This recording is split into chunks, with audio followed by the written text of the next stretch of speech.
We need clarity around this. Of course, we have to go far home, especially for the country who is ready to take the position to host the tournament if Morocco is not ready. We have a sport reporter from EWN all the way from South Africa. We have Tholakele Mnganga.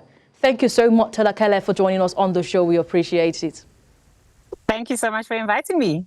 It's great to have this conversation with a woman herself who understands that this is not the time, this is not even the month to disrespect women's football, to put the game in disrepute and not give us the regard that we require, especially after hosting the 2025 African Cup of Nations. Tholakele, at the moment, where does women's football stand across the continent with all that is happening?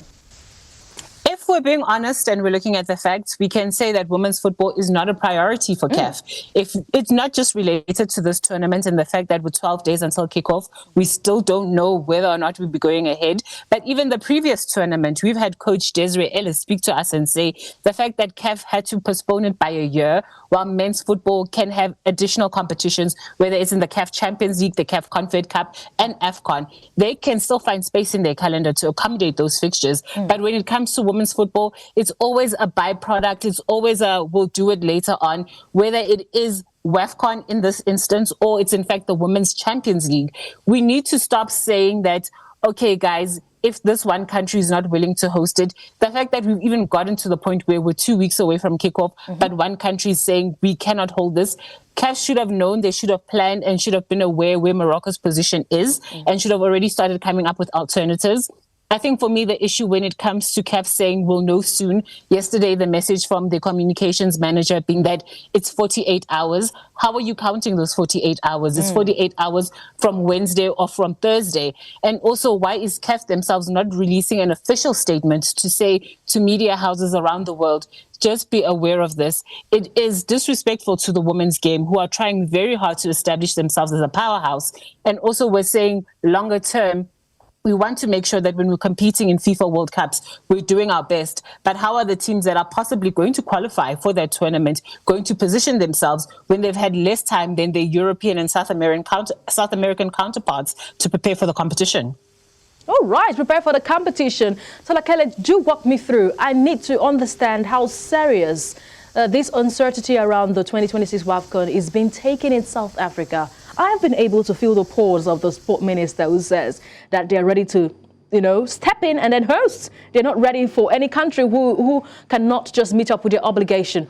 But I do remember, I'm taking you back to weeks ago when the vice president came out to say they're ready to host. But it was toned down by the same president, the sport minister, that's the vice sport minister, I beg your pardon. It was toned down by the sport minister who says that at the moment, they have to wait for CAF, but Morocco will still host. But now we're seeing the sport minister say that they're ready to step in. Same words used by the vice sport minister. Tholakele, do tell me, how serious is this taken in South Africa on the home front?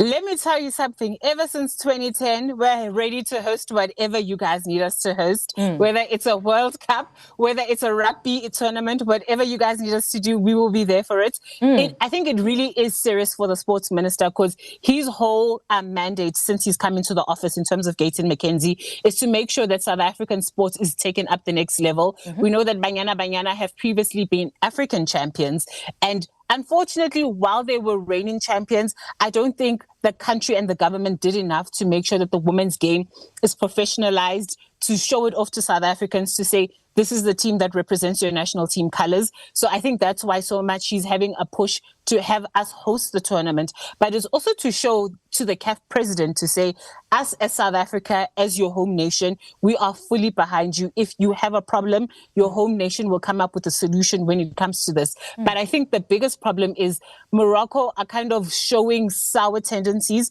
because we know that all of this is a knock-on effect in terms of what happened at AFCON, the Senegalese winning it, and all of a sudden it's become kind of a diplomatic spat between all of the nations. And now we're sitting in a situation where no one really knows what's going to happen with this tournament. So it is a serious matter in terms of we are ready to step in and step up and host this tournament. The wonderful thing about 2010, it really has allowed for us to have these amazing stadiums that still get packed, that still get full. So it's not like there wouldn't be any grounds or any professional grounds for the teams to be playing in. I think along with preparation, it will be about convincing the South African public to go out and support these teams to show up for these games. Because we have it now, even with Banyana, despite all of the success that they're having, the women's game in this country does not get sold out. A lot of the times they play their games at smaller venues, and fans will be given free tickets to attend, but it's still not sold out affairs because people don't seem to want to go to the grounds themselves. So what message would we be sending out to the rest of the world if you firstly move this tournament at the last minute, and then once we do get a replacement host, they're also not filling up the stadiums? You need to be giving, in the same way we spent, was it a year preparing for AFCON, having the signage, having the markers, having the message from legends saying, guys, Africa will meet in Morocco for this tournament. There needs to be that same emphasis, the same backing, especially financially, to show the women's game that you guys must show up. But the sports ministry is correct in that South Africa can host it. Whether South Africans will show up to the stadiums is a whole other matter.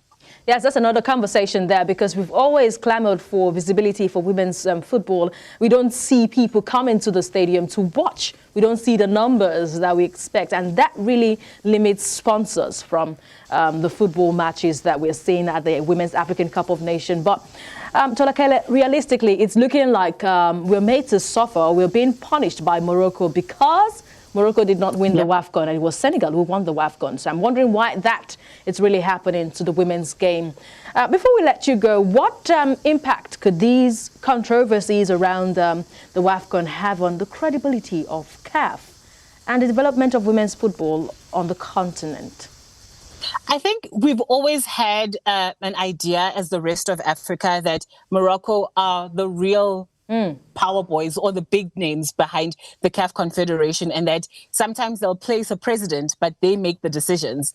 If it does happen that Morocco, with 2 weeks to go, say, we're actually not going to host this tournament, or if we do host it, we'll host it at another time, it will just further cement the idea that whoever is the head of the organization is not the one that makes the decisions. It's Morocco that's making the final calls.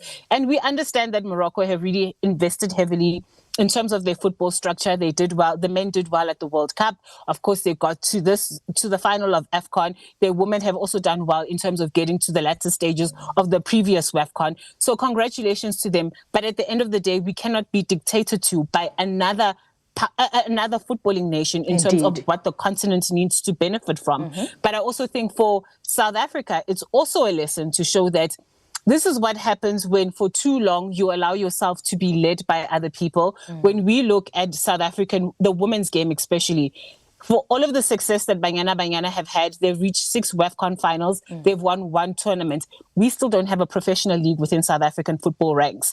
So even them to go out to say to the rest of the world, we can host this tournament, the reality on the ground is we don't, as the smaller clubs, the likes of the Mamelodi Sundowns ladies, the TS Galaxies, the Richmond ladies, they don't feel the benefit of this money that's supposedly in the women's game, because they are still taking 2 to 3 days to travel to a game. Some teams are not being paid out by the amateur league that we have, because we still do not have a professional league. We're relying on Mamelodi Sundowns ladies, who are, of course, a club that was previously owned by the current CAF president, Patrice Motsepe. It's still a family business. So we're still relying on Mamelodi Sundowns ladies for the bulk of this national team. And then we're asking the players that when they get to an international stage, do really well, that you get scouted by European opposition. But what are we doing to feed back within South African football to make sure that 5-10 years from now, we're not going, what's next for the women's game?